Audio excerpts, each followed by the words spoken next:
Have you ever wondered why everyone thinks gold is so fancy and expensive? I mean, you can't eat it, and it's too soft to make tools or weapons out of it. Sure, it's shiny and pretty, and you might want to make some cool jewelry with it, but why does everyone, no matter where they are or what they believe, think gold is so special? Look, throughout history, many different cultures didn't agree on a lot of things, but everyone believed gold was very valuable.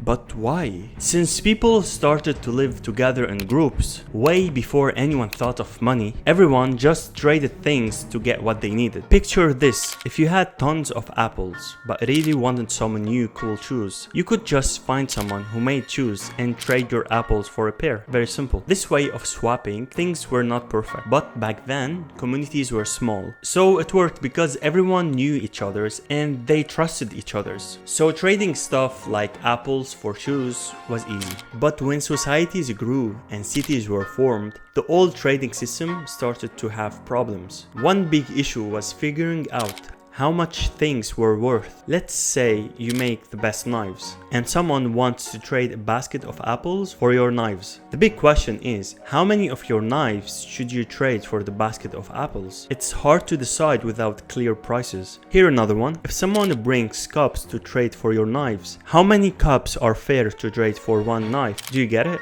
It's complicated. In the old trading system, you had to remember the price of every product in comparison to your product, like keeping a big list in your head of all the trade values. So if we are keeping track, your knife equals 3 cups, 2 knives are worth a basket of apples, and 1 knife equals 1 fish. It's like a big puzzle of matching up what each thing is worth. So from here, it came the great idea of currency. So people decided to use certain things like gold, silver, shells, salt, or cigarettes as money. This made trading a lot easier. Not everything can be used as money, of course. Things like knives are too dangerous. Animals, for example, like cows, are too heavy and they make sounds. Gold was perfect because you can make it into many shapes, including tiny coins, easy to carry in your pocket, or you can put them in a bag if you have many. So that's the first rule of having a currency. It should be easy to carry. Another rule is that the currency should be acceptable by everyone. Imagine you draw a super cool picture of yourself on a piece of paper and try to buy pizza with it. The pizza place might think your drawing is awesome, but they probably won't let you swap it for a pizza. That's because not everyone thinks your drawing is as valuable as you do. For something to be a good currency, everyone has to agree it's worth something. Gold is special because it looks different from any other rock, which makes people want to wear it in jewelry. Plus, gold is like a superhero because it doesn't get rusty or old, so it stays shiny and valuable for a very long time. Which takes us to the third rule. The currency should be resistant. Some things like steel and copper can be shaped into lots of cool stuff and they're kind of valuable too, but they have a problem. They can get rusty when they meet air, which is not good. Gold, on the other hand, doesn't. Gold is super special because you can keep it anywhere and it stays fine. Want to hide it underground like a pirate? Go for it. If something bad happens, like a fire or a flood at your house, your gold will still be shiny and good as new.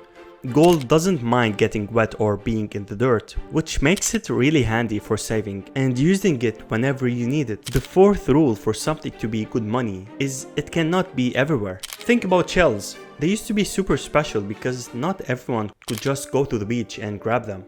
But now we can go wherever we want. So shells are not special anymore. Gold, on the other hand, is rare and it is hard to dig from the earth. You have to work super hard to find just a little bit. That's what makes gold so perfect for money. It's not something you just find lying around everywhere. So good money needs to be easy to carry around, something everyone accepts, tough enough to not get rusty over time, and have some kind of rarity like a treasure. Only a few things like gold, silver, pretty emerald, and shiny rubies were good for this. But why gold was the most unique element? The reason is supply and demand. Places in the Middle East and the Mediterranean Sea started to use gold as a currency for trading, but the rest of the world, they weren't interested that much. Now picture yourself in India, where gold is just a shiny rock, but you hear that in far off lands like Persia, gold is super important and can buy loads of cool stuff. So you gather all the gold around and trade it with Persians for amazing things.